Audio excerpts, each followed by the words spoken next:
जहाँ भी इंसानियत का कत्ल हो वो गुनाह है, वो नहीं होना चाहिए। तो उसको हम आतंकवाद कैसे कह सकते हैं? आतंकवाद का जो साथ दे रहे हैं हम उसको आतंकवाद कहेंगे। पाकिस्तान।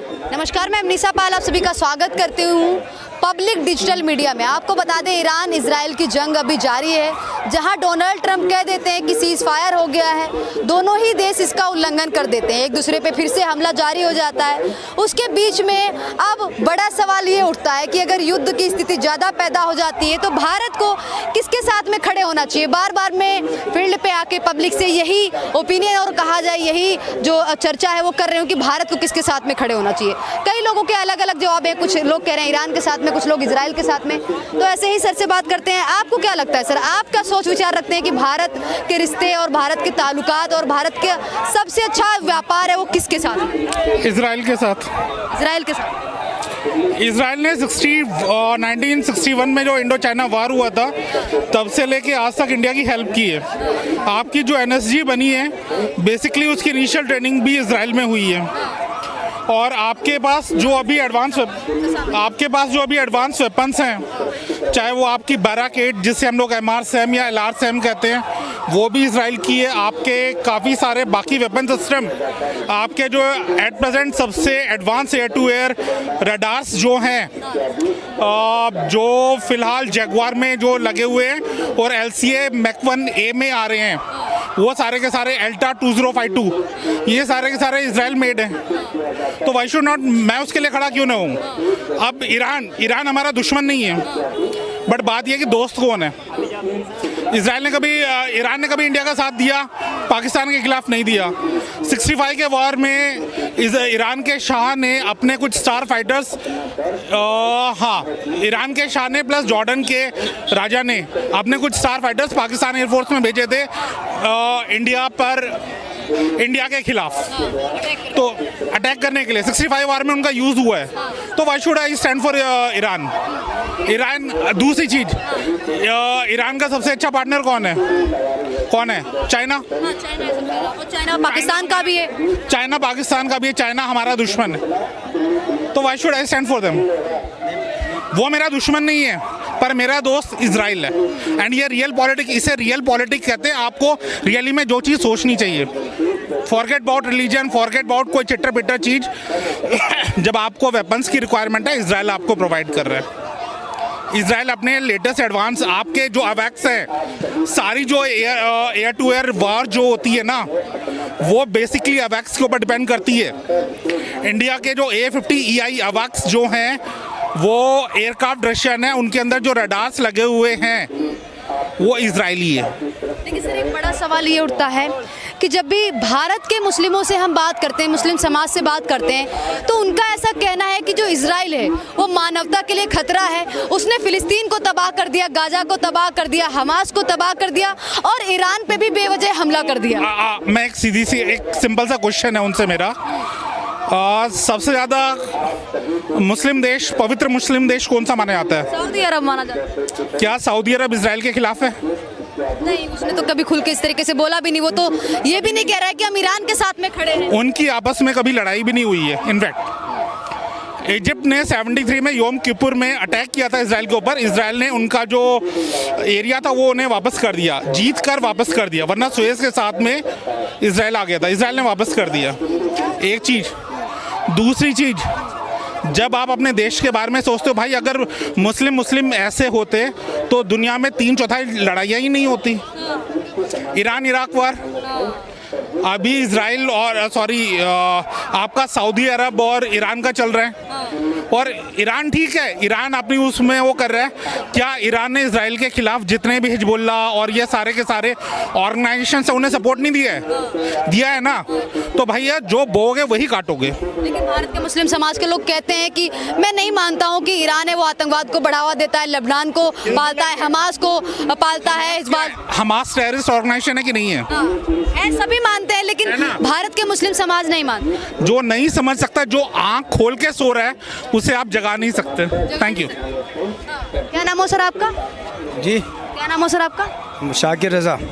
रजा जी, क्या कहना चाहेंगे जो अभी वॉर चल रही है ईरान और इजराइल की, अगर भारत को एक के साथ में खड़े होने का ऑप्शन मिलता है तो भारत को किसके साथ में खड़े? भारत को समझौता करना चाहिए और जिस तरह से भी हो लड़ाई को बंद करना चाहिए, सुकून और शांति का पैगाम देना चाहिए। दोनों शांति जी। कैसे दिया जा सकता है? न्यूट्रल होके, दोनों का साथ ना देके? सारे देश मिल के बैठें, मीटिंग हो और बैठ के उसमें ये बिल पास हो कि जहाँ भी रहना है, जहाँ भी इंसान है, वहाँ सुकून और अमन होना चाहिए। अगर भारत इजराइल के साथ में होता है तो भारत के मुस्लिम के समाज के लोग हैं वो प्रधानमंत्री के साथ में आएंगे, भारत इजराइल के साथ खड़े तो होंगे? ये तो वो डिसाइड करेंगे बड़े लोग। नहीं, कि प्रधानमंत्री कह देते हैं हम इजराइल के साथ में खड़े हैं, तो आप लोग खड़े हो जाएंगे प्रधानमंत्री के साथ? जहाँ हमारा देश होगा वहाँ हम खड़े होंगे, वहाँ खड़े होंगे। बिल्कुल खड़े। आप मानते हैं कि जो इजराइल है वो जो निर्दोष लोग हैं उनको निशाना बनाता है, इंसानियत पे वार करता है, आप मानते हैं इस चीज़? किसको? जो इजराइल है वो इंसानियत पे वार करता है, बेगुनाह लोगों को निशाना बनाता है, जिस तरीके से फ़िलिस्तीन को बनाया, हमास को बनाया और बात की जाए गाजा को बनाया, आप मानते हैं इस चीज़? देखिए, जहाँ भी इंसानियत का कत्ल हो वो गुनाह है, वो नहीं होना चाहिए। जहाँ भी इंसान को मारा जाए वो गुनाह है, नहीं होना चाहिए। चाहे वो इजराइल हो या फ़िलिस्तीन हो या गाज़ा हो या कहीं भी इंसान का अगर कत्ल हो रहा है, बेगुनाह उसको मारा जा रहा है, वो गलत है, उसको रोकना चाहिए। वो गुनाह है, नहीं होना चाहिए। चाहे वो इजराइल हो या फ़िलिस्तीन हो या गाज़ा हो या कहीं भी इंसान का अगर कत्ल हो रहा है, बेगुनाह उसको मारा जा रहा है, वो गलत है, उसको रोकना चाहिए। उसको रोकना चाहिए और उसको रोकने के लिए बड़ी मीटिंग होनी चाहिए। इंटरनेशनल लेवल पे लोग बैठें और बैठकर इस बात को क्लियर करें कि कहीं भी जंग नहीं होनी चाहिए, हर जगह सुकून और अमन होना चाहिए ताकि इंसान जी सके, इंसान रह सके। लेकिन ईरान है वो कह रहा है कि हम ख़त्म करना चाहते हैं इजराइल को, परमाणु भी कार्यक्रम भी अपना तैयार कर रहा था और इजराइल को लगा कि हमारा अस्तित्व है वो खतरे में आ जाएगा, हमें ख़त्म कर देंगे, तो उसने इस पर हमला कर दिया।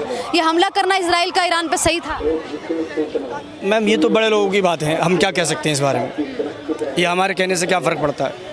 भारत के मुस्लिम समाज के लोग कहते हैं कि हम फ़िलिस्तीन के साथ में खड़े हैं, ईरान के साथ में खड़े हैं। नहीं तो सही कहते हैं वो लोग, मुस्लिम कंट्री होने के नाते आप भी ये समझते हैं? नहीं सही कहते हैं। जो भी कहता अपना सबका सोच है, अपनी सोच है, जो कहता अपने हिसाब से सही कहता है। अपने हिसाब से आप क्या कहना चाहेंगे? Thank you ma'am. आप सर कुछ नहीं बोलना?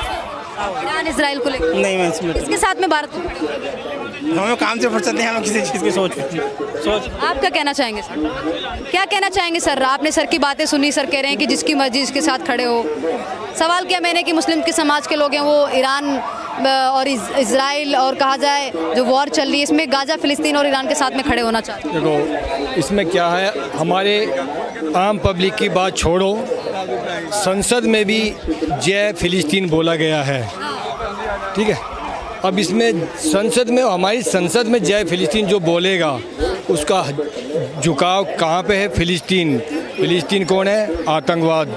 हमारा कितना भी अच्छा नेता हो, अगर वो आतंकवाद के सपोर्ट में खड़ा होता है तो वो हमारे देश के लिए तो बहुत ख़राब है, वो पूरे वर्ल्ड के लिए तो ख़राब है ही है। अपने देश के लिए हमारा सांसद जय फ़िलिस्तीन बोलता है, वो बहुत चुभने वाली चीज़ है, ये गलत है। जो लड़ाई स्टार्ट करता है वो सबसे बड़ा गुनहगार होता है। हमास ने लड़ाई स्टार्ट किया था, इजराइल चुप बैठा था। इजराइल सतर्क रहता है कि मेरे कोई आक्रमण करेगा, वो 4 देश 5 देश से अकेला लड़ता है, फिर भी वो हार नहीं मानता।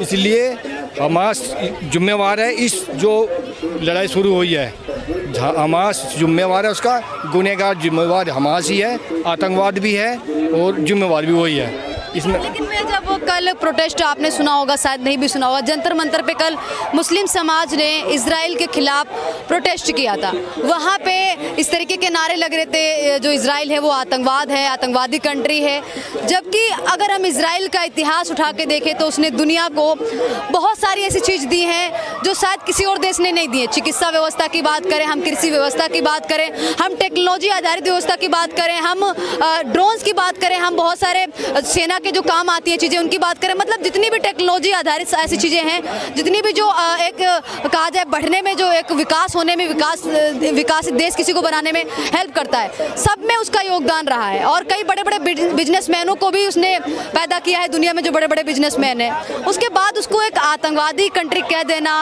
जब वो फ़िलिस्तीन के खिलाफ वार करती है और ईरान के खिलाफ, उसको सिर्फ इसीलिए आतंकवादी कंट्री कहते हैं। ऐसा है, ये कम पढ़े लिखे लोगों की सोच है कि फ़िलिस्तीन आतंकवाद फैलाता है। फ़िलिस्तीन आतंकवाद का दुश्मन है एक प्रकार से। नहीं, इजराइल नहीं, हाँ, इजराइल पाकिस्तान वो अब उसका आतंकवाद का दुश्मन है। जो वो अपने देश को इतने आगे बढ़ा सकता है और दूसरे लोगों की भी हेल्प करता है टेक्नोलॉजी में, जितने भी ड्रोन हैं, जो भी मतलब चीज़ उसके लड़ाई के लिए बनाता है, तो उसको हम आतंकवाद कैसे कह सकते हैं? आतंकवाद का जो साथ दे रहे हैं हम उसको आतंकवाद कहेंगे। पाकिस्तान हमास का साथ देता है, ईरान उसको मार क्यों पड़ी है ईरान को, उसने हमास का साथ दिया, तो आतंकवाद कौन हुआ? फिलिस्तीन तो आतंकवाद को ख़त्म कर रहा है। जैसे हिंदुस्तान आतंकवाद को ख़त्म करने के लिए सिंदूर ऑपरेशन चलाया, अगर वो कोई हिंदुस्तान को बोलने लगे हिंदुस्तान आतंकवादी है, पाकिस्तान पर हमला किया, कितनी गलत बात होगी। वही फिलिस्तीन के साथ लागू होता है, वो आतंकवादियों को ख़त्म करना चाहता है, लेकिन आतंकवादियों का साथ देने वाले भी तो इतने हैं, कोई उनका जवाब नहीं है। हिंदुस्तान के साथ पाकिस्तान की लड़ाई हुई, ईरान ने इसको मिसाइल दिया पाकिस्तान को, क्या हम इसको पाकिस्तान से जोड़ेंगे नहीं? चाइना ने पाकिस्तान को मिसाइल दिया, क्या हम उसको आतंकवाद से नहीं जोड़ेंगे? अगर वो संयुक्त राष्ट्र में जाके चाइना और ईरान कहते हैं हम अगर वे संयुक्त राष्ट्र में जाकर बोलते हैं कि हम आतंकवाद के खिलाफ हैं, वो सरासर झूठ बोलते हैं, गलत बोलते हैं, वे लोग वर्ड को गुमराह करते हैं। जब तुम एक तरफ तो आतंकवाद का साथ दे रहे हो और संयुक्त राष्ट्र में कहते हैं हम आतंकवाद के खिलाफ है, तो एक्शन लेना भी तुम्हारा बनता है। अगर पाकिस्तान ने आतंकवाद फैलाया, इजराइल आतंकवाद फैलाया, हमास आतंकवाद फैला रहा, उनके खिलाफ हो गए। अब जब लड़ाई हो रही थी उनके खिलाफ हो गए, युद्ध लड़ते, बस तुम गलत हो, तो जब मैं उसको मानता हूँ, कहाँ उनकी बात नहीं बनती, वो वीटो पावर लगा देते हैं। अभी चाइना ने एक वीटो पावर लगाई है, क्या हुआ? क्या फ़ायदा हुआ? तुम कैसे आतंकवाद के खिलाफ कैसे हो? तुम आतंकवादी, तुम भी नाम तुम्हारा भी आतंकवाद में लिखा जाएगा। तो ये थी जनता की राय। आप ऐसी ही वीडियो देखने के लिए चैनल को लाइक करें, सब्सक्राइब करें, शेयर करें। धन्यवाद।